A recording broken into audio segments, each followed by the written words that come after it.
السلام علیکم ورحمۃ اللہ وبرکاتہ۔ آج کا موضوع والدین اور بچوں دونوں کے لیے ایکولی امپورٹنٹ، یعنی اسلام میں والدین کے حقوق کا غلط استعمال، جب والدین بچوں کو تقریباً غلام بنا لیتے ہیں۔ چونکہ نہیں، میری پہلے پوری بات سنیے اور سمجھنے کی کوشش کیے۔ اسلام ایک مکمل ضابط حیات ہے جو خاندان کے نظام کو توازن اور محبت پہ قائم کرتا ہے، ٹیرنی پہ نہیں، خصوصاً والدین اور بچوں کے تعلق کو۔ اسلام نے جہاں والدین کو بلند مقام دیا، وہیں بچوں کے حقوق کو بھی واضح طور پر بیان کیا ہے۔ قرآن کریم والدین کے ساتھ حسن سلوک کی متعدد بار تاکید کرتا ہے، لیکن یہ حقوق والدین کو مطلق العنان حکمرانی کی اجازت نہیں دیتے۔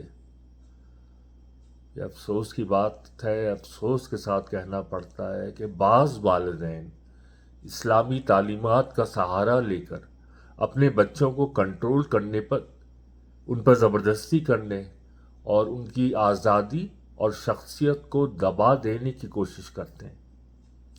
یہ رویہ اسلامی تعلیمات کے خلاف ہے اور ایک عظیم امانت کا غلط استعمال ہے جو اللہ نے والدین کو دی ہے۔ والدین کا مقام اختیار نہیں بلکہ امانت ہے۔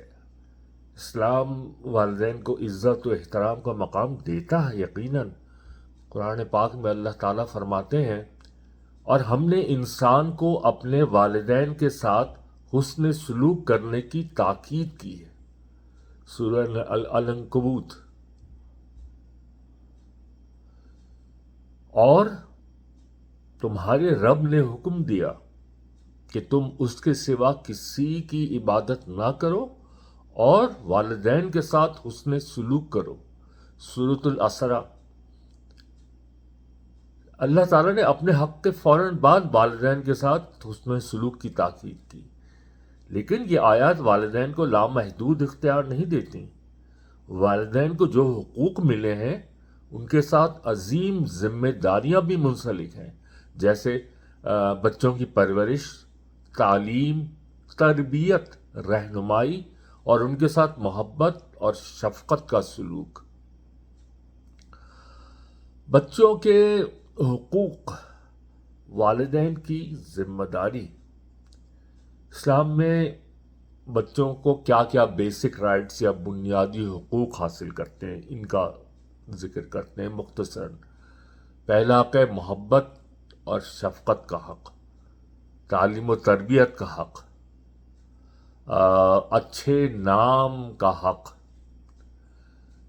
فکری آزادی کا حق لیکن اسلامی حدود میں، نکاح میں اپنی مرضی کا حق،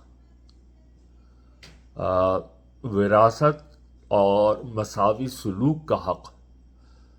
رسول اللہ صلی اللہ علیہ وآلہ وسلم نے فرمایا، تم میں سے ہر ایک نگہبان ہے اور ہر ایک سے اس کی رعیت کے بارے میں پوچھا جائے گا۔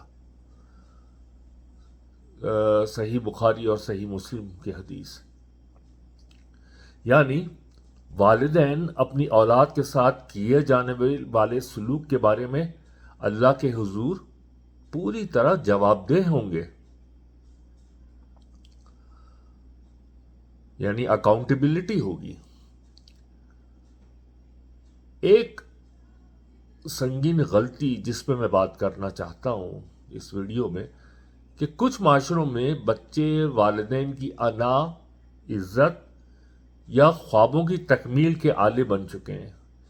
اس کے نتیجے میں زبردستی کی شادیاں، کیریئر اور زندگی کے فیصلوں پر دباؤ، ہر معاملے میں مداخلت، جذباتی اور ذہنی بدسلوکی کو تربیت کا نام دینا، ایموشنلی بلیک میل کرنا، فرما برداری کے نام پر یعنی احساس جرم دلانا، یہ سب نہ صرف اسلامی تعلیمات کے خلاف ہیں بلکہ بچوں کی روحانی اور نفسیاتی تباہی کا سبب بنتی ہیں۔ تمام باتیں رسول اللہ صلی اللہ علیہ وآلہ وسلم نے کبھی بھی بچوں کو غلاموں کی طرح نہیں برتا.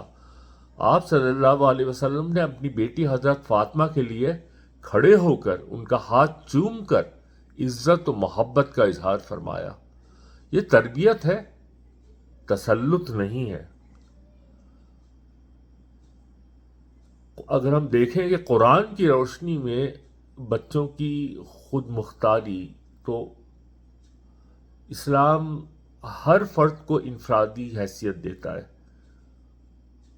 قرآن کہتا ہے کوئی جان دوسرے کا بوجھ نہیں اٹھاتی. سورۃ الاسراء. کوئی جان دوسرے کا بوجھ نہیں اٹھاتی. یہ آیت واضح کرتی ہے کہ بچے بھی اللہ کے نزدیک خود مختار انسان ہیں اور والدین ان کے فیصلے زبردستی نہیں کر سکتے. دوسری بات نکاح اور رضامندی.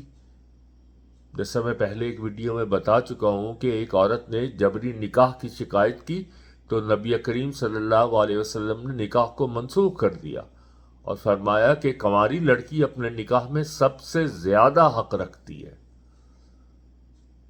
اور یہ غالباً صحیح مسلم یا صحیح بخاری کی حدیث ہے.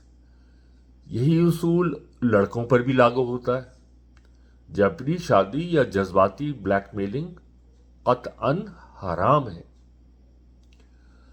رسول اللہ صلی اللہ علیہ وسلم کی تربیت جو تھی وہ شفقت کا عملی نمونہ تھی. آپ صلی اللہ علیہ وسلم نے بچوں کے ساتھ نرمی، عزت، محبت کا برتاؤ کیا. آپ صلی اللہ علیہ وسلم بچوں کی بات غور سے سنتے تھے، ان سے کھیلتے اور ان کو دیکھ کر مسکراتے تھے. کم عمر صحابہ سے مشورہ کرتے، جیسے حضرت اسامہ بن زید رضی اللہ تعالی عنہ، حضرت انس بن مالک رضی اللہ تعالی عنہ. سختی یا ڈانٹ ڈپٹ سے نہیں سکھاتے تھے.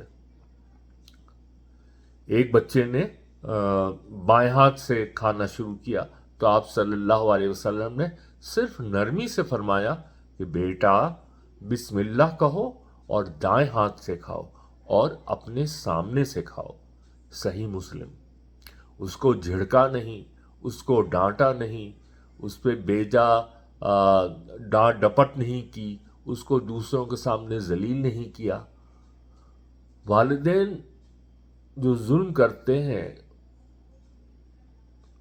اس کا نفسیاتی اثر کیا ہوتا ہے کہ سخت اور کنٹرولنگ والدین کے بچوں میں احساس کمتری، ڈپریشن، خود اعتمادی کی کمی، یہاں تک کہ دین سے بیزاری بھی پیدا ہو جاتی ہے.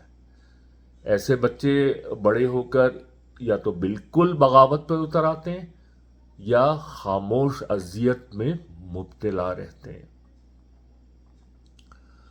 والدین کی اطاعت کی کیا حدود ہیں؟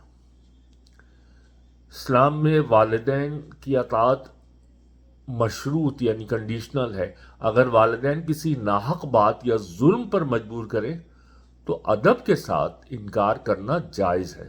اللہ تعالیٰ فرماتا ہے اور وہ اگر تجھ پر زور دیں کہ تو میرے ساتھ کسی کو شریک کرے جس کا تجھے علم نہیں تو ان کی بات نہ مان اور دنیا میں ان کے ساتھ بھلائی سے رہ. یعنی آپ انکار کر سکتے ہیں لیکن بھلائی کے ساتھ. یہ سورہ لقمان کی آیت مبارکہ. اگر والدین بچے کی مرضی کے خلاف زبردستی شادی کریں، حق تلفی کریں یا اس کی آزادی چھین لیں تو یہ ظلم ہے، اطاعت نہیں ہے.